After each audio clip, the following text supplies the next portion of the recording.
Assalamualaikum warahmatullahi wabarakatuh. Sekarang kita akan melanjutkan ke hubungan kantor pusat dan cabang 2 dan cabang-cabang lainnya. Langsung kita ke contoh transaksi. Di sini hubungan antar cabang dan pusat gitu ya.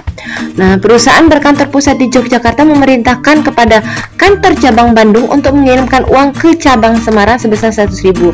Nah, posisi ini di kantor cabang Bandung ini diperintahkan oleh pusat, berarti posisinya RK kantor pusat pada kas, kemudian kantor cabang Semarang dia yang menerima kas, berarti posisinya di debit kasnya, kemudian di kreditnya adalah RK kantor pusat.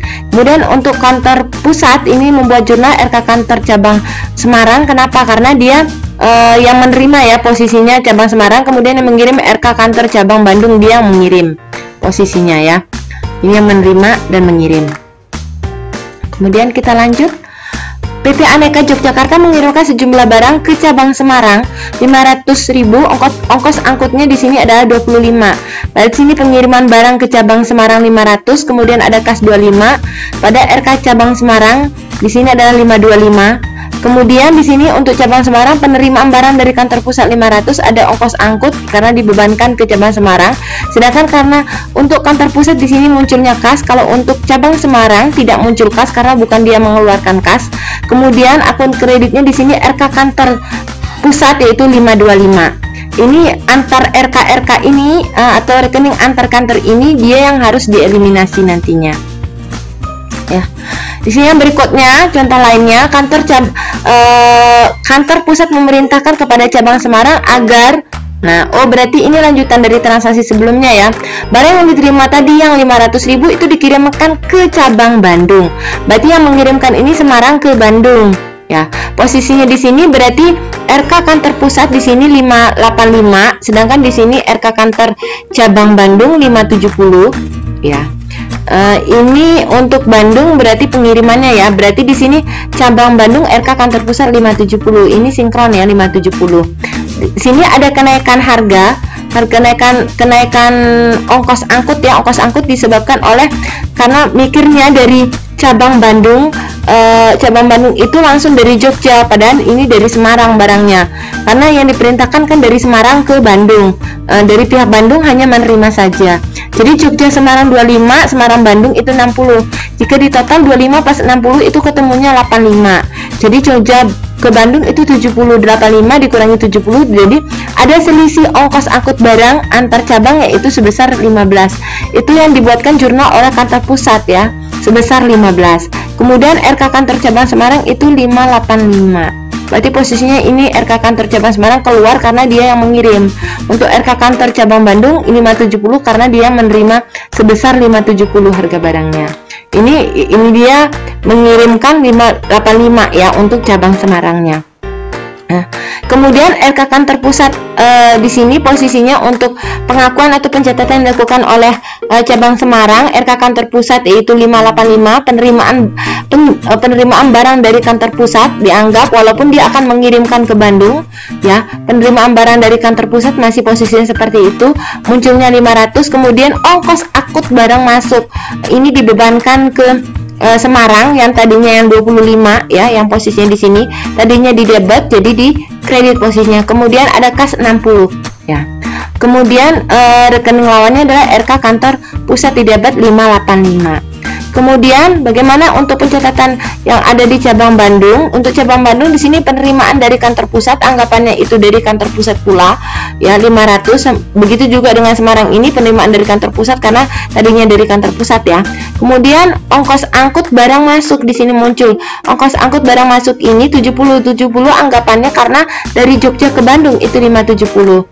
Sehingga rekening lawannya adalah RK kantor pusat sebesar 570. Ini penjumlahan ya dari penerimaan barang sama ongkos angkutnya 570. Kemudian kita lanjut ke transaksi berikutnya. Barang yang dikirim oleh kantor pusat kepada cabang dengan harga pokok 500.000 dinaikkan 25% dari harga pokoknya ya. Ini untuk kenaikan harga, beda lain transaksinya. Kenaikan harganya berapa? Munculnya adanya kenaikan harga dari kantor pusat, berarti selisihnya 500 sama 625 kurangi 500 ya. Jadi ketemunya adalah 1, 2, Kalau mau dikalikan ini dinaikkan 25, berarti 500 dikali 25%. Jadi ketemunya 125 ya. Ini dalam ribuan 125.000 ya. Kemudian RK dibuatkan jurnal oleh kantor pusat, RK kantor cabang 625, pengiriman barang ke cabang itu 500. Kemudian munculnya adanya cadangan kenaikan harga barang cabang yaitu 125. Sedangkan untuk kantor cabang itu menganggap bahwa barang yang dikirim tadi itu harganya adalah 625. Sehingga munculnya penerimaan barang dari kantor pusat 625, RK kantor pusat itu 625. Kemudian kita lanjut contoh lainnya. Di sini adanya transaksi kantor pusat dan kantor cabang. Ya, ini contoh yang berbeda dengan yang sebelumnya. Ini diketahui debit kredit ya. Kemudian di sini terkait sama kantor pusat dan kantor cabang ada harga pokok yang diketahui 320. Yang dibeli dari luar di sini yang dikirim dari kantor pusat 80. Untuk kantor pusat tidak ada. Ini posisinya kosong karena kantor pusat itu sendiri. Harga pokok yang dibeli dari luar itu 320, untuk kantor cabang 40, kemudian yang dikirim dari pusat itu 80. Jumlah 320 ini 120. Kemudian kenaikan harga 25% dari harga pokoknya. Jadi di harga 40 dan 80 ini sudah ada harga pokoknya ya. Berarti harga nota untuk dari kantor pusat 80 ini sudah dinaikkan 25%-nya. Untuk menentukan untuk kenaikan harganya berarti 25 per 125 ya dikali 80. Jadi ketemunya 16.000 ya. Buatlah jurnal penyusuan dan eliminasinya. Bagaimana cara membuat jurnal penyusuan dan eliminasinya? Nah, ini jawabannya ya. RK kantor pusat pada RK kantor cabang ini yang harus dieliminasi sebesar 434. Diperoleh dari mana? Dari jurnal sini ya. Nah, ini ya. 434 sama 434 itu yang harus dieliminasi ya. RK kantor cabang dan RK kantor pusat. Ya. Posisinya di sini RK kantor pusat, kenapa posisinya di debit? Nah, kita lihat di sini. Ini RK kantor cabang kan posisinya di kantor pusat. Ini posisinya kan di debit ya. Jadi kalau dieliminasi berarti kredit. Ini posisi kantor cabang ini kredit, yang ini untuk eliminasi kantor pusat berarti di debit posisinya. Biar kebalik, biar hilang posisinya di sini. Kenapa harus dieliminasi? Karena dua-duanya mengakuinya adanya barang dagangan yang ada di kantor pusat dan kantor cabang. Berarti ini kayak double gitu loh, double barang gitu loh. Dan itu harus dieliminasi ya. Kemudian pengiriman ke cabang, di sini ada cadangan kenaikan yang muncul, cadangan kenaikan barang ke cabang 48.000 itu diperoleh dari mana? Pengiriman ke cabang itu sebesar 192. Ini ada di soalnya 192, pengiriman barang ke cabang 192. Kemudian cadangan kenaikan harga barang itu 48, pengiriman barang dagangan dari kantor pusat 240. 192 kali 25%, karena di sini di soalnya kenaikan harga 25% dari harga pokoknya ya. Berarti dikeluarkan dulu sehingga cadangan kenaikannya adalah 48. Akan tetapi di neraca itu munculnya cadangan kenaikannya adalah 68. Berarti muncul yang di sini adalah 68 kurangi 48, munculnya jurnal eliminasi yang berikutnya adalah 20 di sini. Ya, kurang ya untuk cadangan kenaikannya. Kok bisa kurang? Ini lihatnya posisinya di sini ya. Cadangan kenaikan posisinya di kredit ya. Kredit 68, sehingga ketika dibuatkan jurnal eliminasi, cadangan kenaikan ini posisinya di debit. 48 sama 20 jadi 68 ya. Untuk yang berikutnya persediaan barang dagangan dari awal 20 ya. Yang berkurang. Kemudian di sini persediaan barang dagangan akhir yang masuk ke laporan laba rugi, dibuatkan jurnal penyusuan persediaan barang dagangan akhir di neraca ya. 16 sama 16 ya. Kemudian 25 per 125 dikali 80. Kok bisa 16 posisinya di sini dikeluarkan dari harga pokoknya yang untuk persediaan yang masuk di laporan laba rugi dan masuk di neraca. Ini posisinya kalau dikaliin ya, hasilnya kan 16 tuh. Berarti kalau harga pokoknya berapa sih jadinya? Berarti harga pokoknya di sini adalah 64.000. 64.000 itu kalau dikaliin 25% itu ketemunya 16 gitu ya.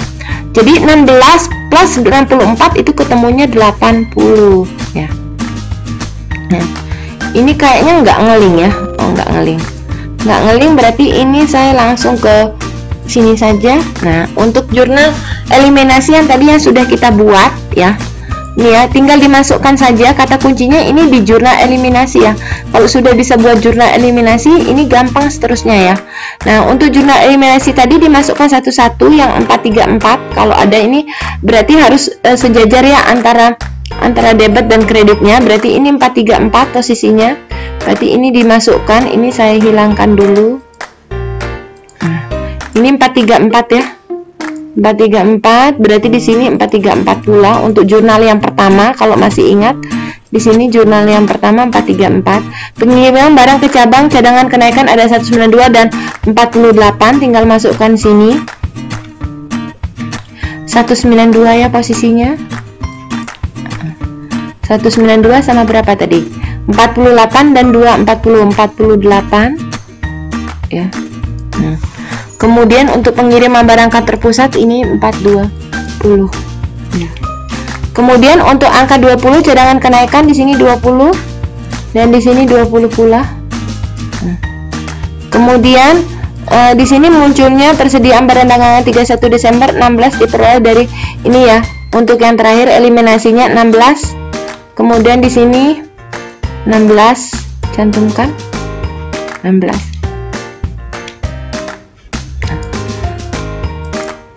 Nah, ini untuk penggabungannya seperti apa? Berarti tinggal dimasukkan ini posisinya persediaan, masukkan di laporan laba rugi atau tidak ya.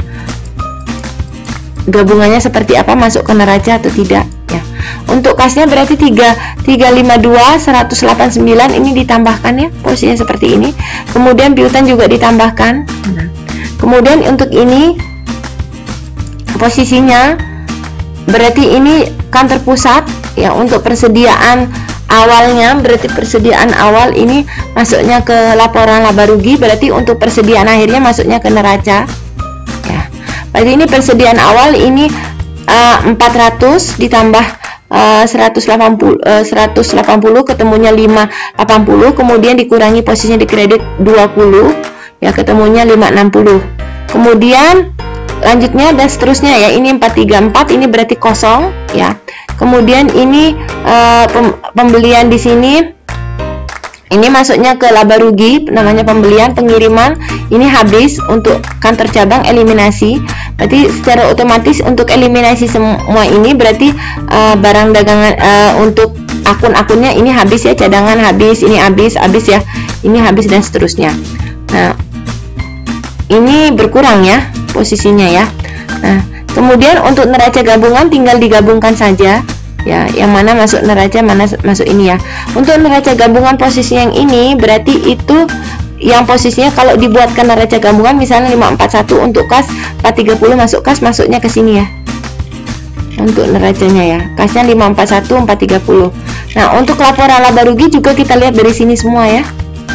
Nah, di sini misalnya untuk persediaannya 560 ya, persediaannya di sini 560. Nah, penjualan di sini 1.700.000 dan seterusnya. Tinggal dimasukkan aja ya posisinya di sini ya. Nah, ini kata kuncinya semua adalah ada di jurnal eliminasi ya. Kalau ini tinggal menyesuaikan aja ketika akan menyusun laporan gabungannya yang ini posisinya. Tinggal disusun. Ini anggapan kertas kerja atau neraca lajur ya. Neraca lajur dari ininya ya, dari laporan gabungannya neraca lajur ya. Kalau misalnya di perusahaan dagang atau perusahaan jasa yang kalian buat pada umumnya. Kalau ini neraca lajur atau kertas kerja dari konsolidasi ya. Kalau sudah selesai ini berarti lanjutannya di sini kalian harus menyelesaikan soal latihan. Di sini ada soal latihan terkait sama kantor pusat dan kantor cabang ya. Cabangnya A dan B ini sama mirip-mirip soal latihannya dengan pengiriman dari kantor pusat dan kantor cabang ya. Ini digabungkan dengan resumenya ya seperti biasa.